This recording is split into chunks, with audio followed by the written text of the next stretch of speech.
To get the OOMMF simulation running, I'm just going to save the file here. I'm going to close it. And what I'm going to do is I'm going to move the file into the OOMMF directory here. So I'm going to click on Apps, OXS. So OXS is the 3D solver for OOMMF. So basically you can solve the simulation in 3 dimensions. So I'm going to double click on that, and I'm going to create a folder called disks here, and double click on it, and then I'm going to drive this, copy and paste this OOMMF file in the directory. Now what I want to do is I want to open up a program that allows me to draw my geometry. Even though OOMMF has built-in geometries, you might not be able to get the geometry that you want, so you're probably going to have to draw that. So the program I use for that is Inkscape, which is on my desktop here. And Inkscape is free. You can easily download it from the web. So here it pops up. I'm just going to minimize OOMMF here. So what I'm going to do is just draw a simple disk. And what I'm going to do here is I'm going to set my dimensions all to pixels. And I'm going to draw a 400 by 400 pixel disk here. And the scale is going to be 1 pixel in the X and Y. And I'm just going to zoom in on that page here. So I'm going to choose a color at the bottom left here. And then I'm going to choose the circles and just simply draw a circle like that. So you just press escape twice to get the circle. What you're going to do now is then articulate the dimensions of the circle you've just drawn. So click on it, and at the top of the window here you're going to see this XY and then W and H. So XY are the XY dimensions of the disk, width and height are the, XY are the locations, the location of the geometry you're drawing within the canvas that you've described here, and W and H are the width and height of the geometry. So what I'm going to do is I'm going to set X and Y to 0 and 0, and that just brings this bounding square to the bottom corner here. And then I'm going to draw this. I'm going to say the width and the height are 400 by 400. So the pixel takes up the the disk takes up the entire canvas here. And then I'm just going to simply export that. So what I'm going to do is I'm going to also click on pixels down here.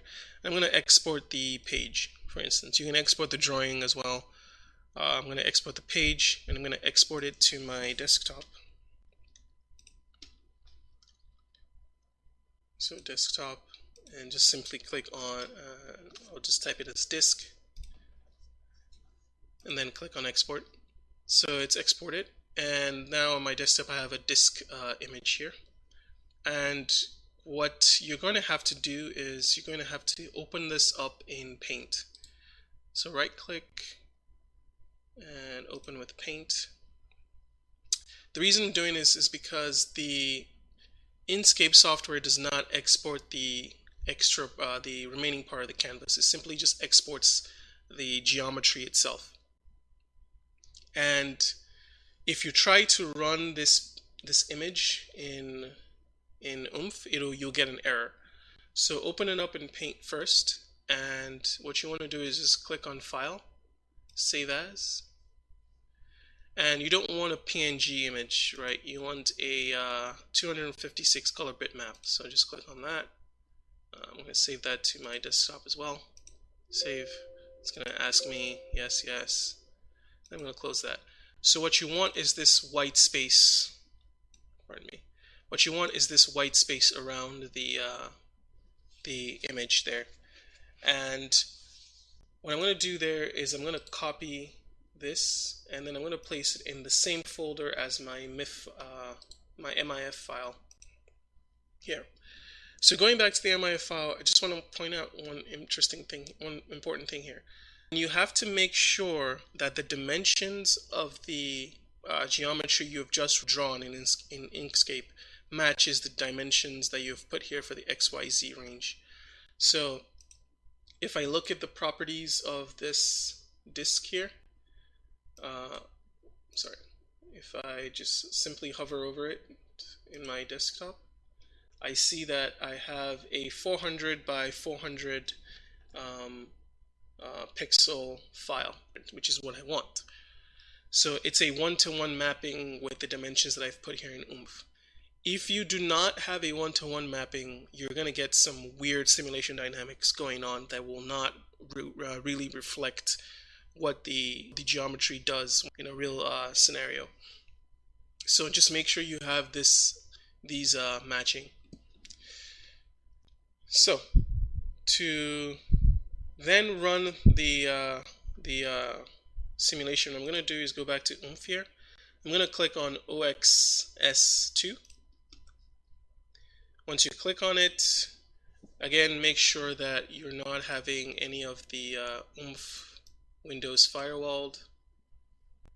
A window is going to pop up here when it eventually, so I have this under the threads part of the OOMMF window. You see OXS2 here.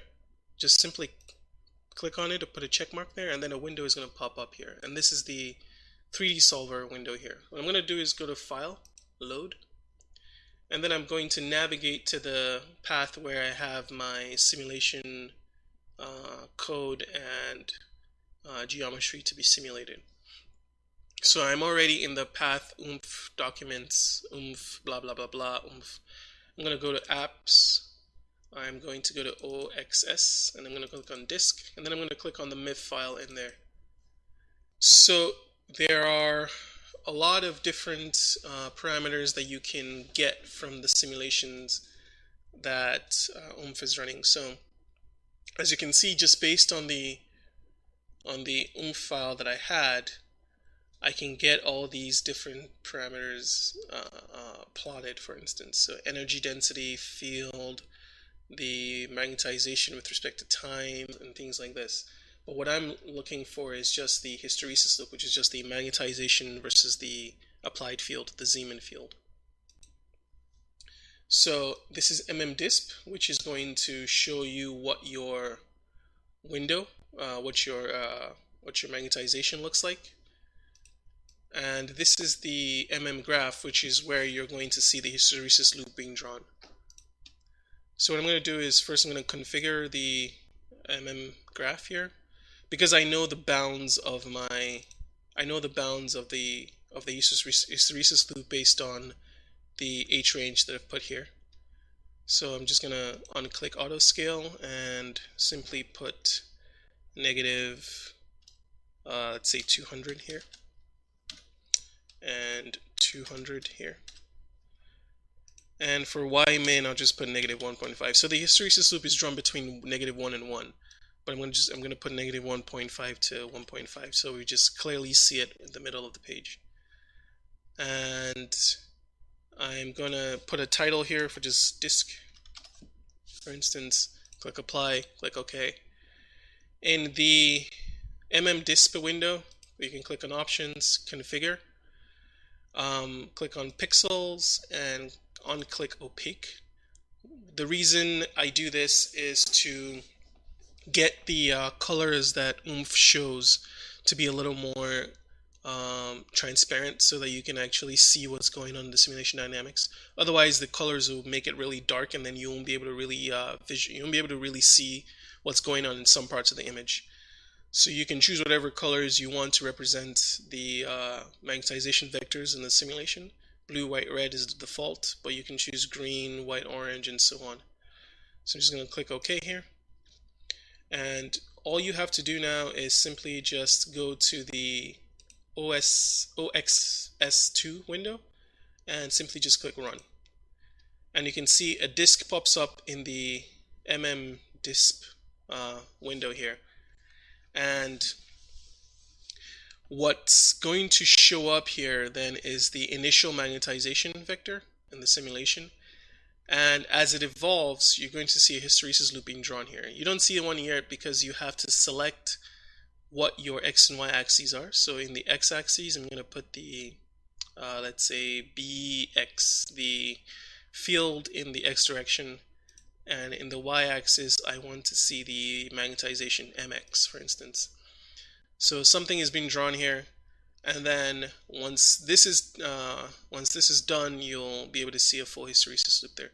So all you have to do is wait. I'm just going to fast forward through this part here.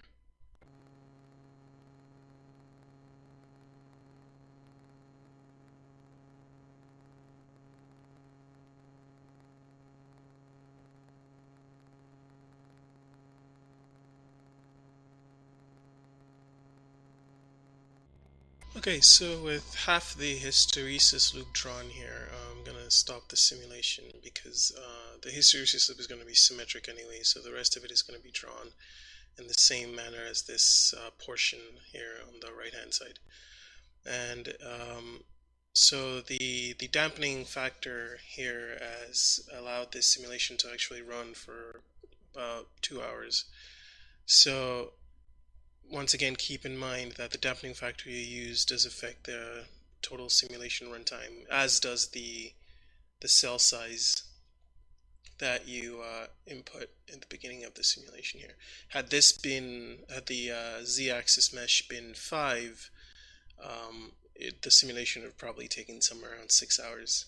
So one other thing I wanted to point out was for the H range, it's been recommended that you don't apply them along the 0-degree axis or the 90-degree axis. You always want to apply them off axis, somewhere like maybe 2 degrees slightly off axis, or about 87 degrees, or maybe like 44, 45, 43 degrees.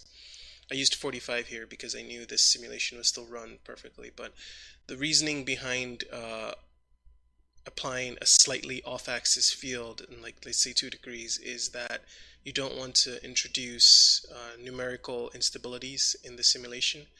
Because of the mesh discretization, there is a step associated with the geometry that you're simulating. So in the case of this disk, you can probably see small steps along the edges here. So your cell size and your H range need to be tailored such that you don't have numerical instabilities occurring as a result of the mesh discretization at the edges here. Other than that, that's about it for simulation. In terms of saving the data, for instance, I'm going to pause the simulation up here. And what you can do is you can save file, save as. You can save the file as, for instance, I'm already in the directory of OXX and disk here. I can save this file as disk dot, and the file type for the graph is ODT. I'm just going to save that as ODT. Might take a few minutes to save given the sheer number of data that is probably going to save there. And then in the disk here, I can go to File, Save As, and then you can get it to save as binary, text, or binary 8, or as a rectangular grid, or not. I usually go with text and then like rectangular grid. I'm gonna name it disk, and I'll name it .ovf as well. So, and then just simply click OK. That's going to be saved. And if I go into the disk folder, right there you can see disk.ovf and disk. This is the ODT file here. It looks like Windows thinks it's an open document text, but what I'm going to do is here I'm just going to open it with Notepad++. And what you see is what comes up here. It's basically an entire file of all the stuff that was saved. So all the parameters in the solver that could have been solved for: total energy calculations, count, maximum magnetization with respect to time, and so on and so forth. So you can even see the, for instance, the magnetization here, the external field, uh, and the magnetization. It's slightly offset, so you kind of just have to count what number the column is and then find that column here. And then you can import this into Excel or any other software where you can graph the hysteresis loops or anything else in more aesthetically pleasing fashion. But with that, that's about it for simulations in OOMMF here. And if you wanted to, for instance, run the simulation again, you can simply just pause the simulation, click on options, clear the data, click yes. You can clear the data here as well. And then, for instance, you can go back into the disk MIF file. You can go back into the disk MIF file and make the adjustments you want to make here. Click on save, then click on reload, and then run the system again. If you don't reload, what you'll basically be running is the previous iteration of the simulation. So nothing, your changes won't take effect. So make sure you click reload and run it again. You can run simulations on top of each other without clearing the data. So for instance, if you're going to configure, you can just say, rather than doing canvas color as curve, you can just do it as a segment. So it will use different colors for the successive simulations, and the previous simulations data will still remain on screen. And that's about it. So thank you for watching, and have a nice one.